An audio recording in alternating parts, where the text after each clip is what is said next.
नमस्कार, जोहार। छत्तीसगढ़ न्यूज में आपका बहुत बहुत स्वागत है। इससे पहले आप न्यूज को कहां से देख रहे हैं, कमेंट में जरूर बताएं। साथ ही चैनल को सब्सक्राइब करना बिल्कुल ना भूलें। छत्तीसगढ़ लोकसभा चुनाव के लिए प्रत्याशियों के नाम पर लगी मुहर।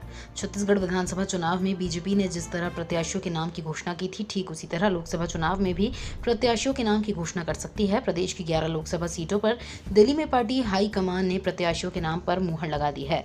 सूत्रों के अनुसार 11 सीटों में 6 सीटों पर बीजेपी किसी भी समय प्रत्याशियों के नाम की घोषणा कर सकती है। प्रदेश के उप मुख्यमंत्री अरुण साव ने भी उम्मीदवारों को लेकर बड़ा हिंट दिया है। डिप्टी सीएम अरुण साव का कहना है कि किसी भी वक्त नाम सामने आ सकते हैं।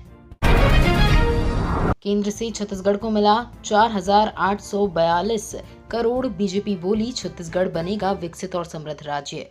भारतीय जनता पार्टी के प्रदेश अध्यक्ष किरण सिंह देव ने कर हस्तांतरण प्रक्रिया में प्रदेश को 4,842 करोड़ रुपए की किस्त जारी करने के लिए प्रधानमंत्री नरेंद्र मोदी और केंद्रीय मंत्री वित्त मंत्री निर्मला सीतारमण के प्रति प्रदेश इकाई और प्रदेशवासियों की ओर से कृतज्ञता ज्ञापित की है। देव ने विश्वास दिलाते हुए कहा कि निश्चित ही ये राशि विकसित और समृद्ध छत्तीसगढ़ बनाने की दिशा में महत्वपूर्ण भूमिका निर्वहन करेगी।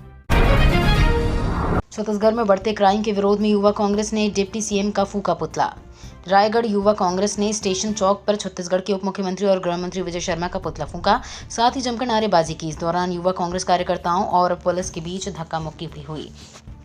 युवा कांग्रेस अध्यक्ष के नेतृत्व में शुक्रवार को रैली निकालकर कार्यकर्ताओं ने स्टेशन चौक पर डिप्टी सीएम का पुतला फूंका। इस दौरान मौके पर मौजूद पुलिस के साथ कार्यकर्ताओं की धक्का मुक्की भी हुई। छत्तीसगढ़ में कांग्रेस कल करेगी विरोध प्रदर्शन, पीसीसी ने जारी किया लेटर।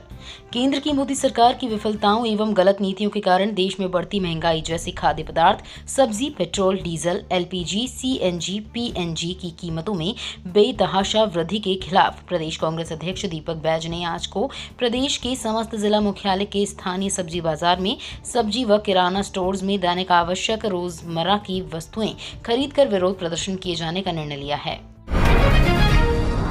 हिमाचल में बीजेपी का ऑपरेशन लोटस हुआ फेल। भूपेश बघेल ने छत्तीसगढ़ की डबल इंजन सरकार पर कसा तंज। हिमाचल प्रदेश से रायपुर लौटे भूपेश बघेल ने बीजेपी पर जोरदार हमला बोला है। बघेल ने कहा कि छत्तीसगढ़ में डबल इंजन की सरकार है। बीजेपी की सरकार से जनता को कोई लाभ नहीं मिल रहा। केंद्र सरकार ईडी और आईटी के जरिए अपने विरोधियों को घेरने की कोशिश में जुटी हुई है। हिमाचल प्रदेश में सरकार को गिराने के लिए क्या क्या नहीं किया। चुने हुए विधायकों को अपनी ओर करने की कोशिश की, चुनी हुई सरकार को अस्थिर किया। जल्दी आएगी छत्तीसगढ़ के किसानों के खाते में बोनस। प्रदेश के लाखों किसानों के लिए सरकार निधान बोनस राशि भुगतान के लिए विभाग द्वारा तैयारी कर ली है, जिसके तहत किसानों के खाते में बोनस यानी अंतर की राशि मिलेगी। सीएम साय ने कुछ दिन पहले ही इसका ऐलान किया था। उन्होंने कहा था कि एक मुश्त भुगतान और अंतर की राशि की व्यवस्था हो गई है। किसानों को 917 रुपए प्रति क्विंटल की दर से अंतर की राशि का भुगतान किया जाएगा। छत्तीसगढ़ राज्य सरकार के द्वारा कृषक उन्नति योजना लागू कर दी गई है। इस योजना के द्वारा प्रदेश के किसानों को धान खरीदी की अंतर राशि का भुगतान किया जाएगा। छत्तीसगढ़ में प्रधानमंत्री सूर्य घर मुफ्त बिजली योजना शुरू। छत्तीसगढ़ में भाजपा की विष्णुदेव साय सरकार प्रदेश के विकास के लिए लगातार काम कर रही है। इसके साथ राज्य सरकार प्रधानमंत्री नरेंद्र मोदी की विकसित भारत विकसित छत्तीसगढ़ के संकल्प को लेकर पूरा करते हुए प्रदेश में प्रधानमंत्री की योजनाओं पर तेजी से काम कर रही है। इसी कड़ी के तहत राज्य में प्रधानमंत्री सूर्य घर मुफ्त बिजली योजना का शुभारंभ किया गया है। इस योजना के तहत जो भी व्यक्ति अपनी छतों पर सोलर पैनल लगवाएगा, उसे सरकार की तरफ से सब्सिडी प्रदान की जाएगी। छत्तीसगढ़ में कर्मचारियों के लिए लागू होगा मेडिकल कैशलेस सुविधा, बोले जायसवाल। छत्तीसगढ़ में कर्मचारियों के लिए लागू मेडिकल कैशलेस सुविधा होगा। उक्त बातें स्वास्थ्य मंत्री श्याम बिहारी जायसवाल ने छत्तीसगढ़ कैशलेस चिकित्सा सेवा कर्मचारी कल्याण संघ की मांग पर कही। इस संघ के सदस्यों ने बताया कि छत्तीसगढ़ राज्य के कर्मचारियों को जल्द ही इलाज के लिए मेडिकल कैशलेस की सुविधा सरकार के द्वारा दी जा सकती है। इसके लिए स्वास्थ्य मंत्रालय के द्वारा सभी विभागों से सहमति मांगी गई है। इस पर विभागों द्वारा सहमति देने की प्रक्रिया शुरू कर दी गई है। छत्तीसगढ़ के 3 शहरों में ईडी की दबिश, 2 पूर्व मंत्रियों के करीबियों के घर पड़ा छापा। छत्तीसगढ़ में ईडी की टीम ने एक बार फिर से दबिश दी है। ईडी की 3 अलग-अलग टीमें 3 शहरों में पहुंची। एक टीम बालोद में पूर्व मंत्री अनला भेड़िया के प्रतिनिधि पीयूष सोनी के निवास पर, दूसरी टीम कोरबा में मंत्री जयसिंह अग्रवाल के करीबी बताए जा रहे कांग्रेस नेता लायन जेपी अग्रवाल के डीडीएम रोड स्थित निवास में और तीसरी टीम कोरिया जिले के मुख्यालय बैकुंठपुर में सीईओ राधेश्याम मुर्झा के से पूछताछ कर रही है। छत्तीसगढ़ में श्रमिकों के मेधावी बच्चों को मिली 11 करोड़ 32 लाख रुपए की प्रोत्साहन राशि। छत्तीसगढ़ शासन के श्रम विभाग की हितग्राही मूलक योजनाओं के क्रियान्वयन हेतु छत्तीसगढ़ भवन एवं अन्य सन्निर्माण कर्मकार कल्याण मंडल में पंजीकृत श्रमिकों के बच्चों के लिए संचालित मुख्यमंत्री नैनिहाल छात्रवृत्ति योजना और मुख्यमंत्री नोनी बाबू मेधावी शिक्षा सहायता योजना में 11 करोड़ 32,64,807 रुपए की प्रोत्साहन राशि दी गई है। मुख्यमंत्री नैनिहाल छात्रवृत्ति योजना में हितग्राही के प्रथम 2 बच्चों को कक्षा पहली से उच्च कक्षाओं के लिए 1,000 से 10,000 रुपए राशि दिए जाने का प्रावधान है। सावधान, छत्तीसगढ़ में फैल रहा ओरल कैंसर। प्रदेश में ओरल कैंसर सबसे ज्यादा ह्यूमन पेपिलोमा वायरस के वेरिएंट 16 व 18 से फैल रहा है। इसका खुलासा अंबेडकर अस्पताल के कैंसर विभाग में हुए रिसर्च में हुआ है।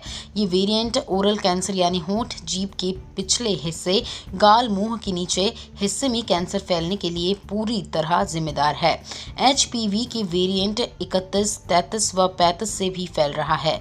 पूरे प्रदेश में इस तरह की रिसर्च केवल अंबेडकर अस्पताल में हुई है।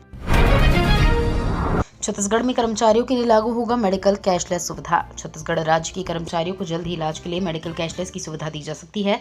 इसके लिए स्वास्थ्य मंत्रालय के द्वारा सभी विभागों से सहमति मांगी गई है। इस पर विभागों द्वारा सहमति देने की प्रक्रिया शुरू कर दी गई है। स्वास्थ्य मंत्री श्याम बिहारी जायसवाल ने छत्तीसगढ़ कैशलेस चिकित्सा सेवा कर्मचारी कल्याण संघ के प्रतिनिधिमंडल को ये जानकारी दी। छत्तीसगढ़ में शुरू होगा बारिश का दौर, सरगुजा संभाग में ओले गिरने की आशंका। 2 दिनों तक तापमान में हल्की वृद्धि के बाद प्रदेश में बदली बारिश का सिलसिला फिर से शुरू हो जाएगा। इस बारिश से गर्मी से तो राहत मिलेगी, लेकिन आम की फसल को नुकसान होने की आशंका है। न केवल बारिश बल्कि सरगुजा संभाग में ओलावृष्टि भी संभावित है। यदि ओले का आकार बड़ा रहा तो न सिर्फ आम बल्कि सब्जियों व अन्य फसल को भी नुकसान पहुंच सकता है। ऑटोमोबाइल के क्षेत्र में नई सुविधा, ई चालान समेत अन्य कानूनी मुद्दों पर उपभोक्ताओं को मिलेगी मदद। वाहन चालकों को अब उनके पास ई चालान आने या सड़क दुर्घटना पर आने वाली परेशानियों से घबराने की आवश्यकता नहीं है। अपनी परेशानी के बारे में बताने पर आपकी परेशानियों को कुछ ही घंटे में लायट के कानून विशेषज्ञ दूर कर देंगे। बताया जा रहा है कि इससे लिए फाड़ा के साथ ही राडा द्वारा लायट से MOU किया जा रहा है। इस सुविधा का लाभ लेने के बाद उपभोक्ता को कभी भी अपने पास गलत या ज्यादा चालान आने पर परेशान नहीं होना होगा। एक वाहन एक फास्टैग के लिए बढ़ी KYC की डेडलाइन। भारतीय राष्ट्रीय राजमार्ग प्राधिकरण ने एक वाहन एक फास्टैग की समय सीमा बढ़ा दी है। अब KYC डेडलाइन 31 मार्च कर दी गई है। पहले ये डेडलाइन 29 फरवरी थी। पेटीएम संकट को देखते हुए सरकार ने ये फैसला लिया है। दरअसल पेटीएम यूजर्स को भुगतान करने में परेशानी हो रही थी। इस स्कीम की मदद से एक फास्टैग से एक ही वाहन को लॉक किया जा सकेगा। ये तो थी आज की बड़ी खबरें। अगर आपको न्यूज पसंद आई हो तो वीडियो को लाइक और शेयर करना बिल्कुल ना भूलें। धन्यवाद।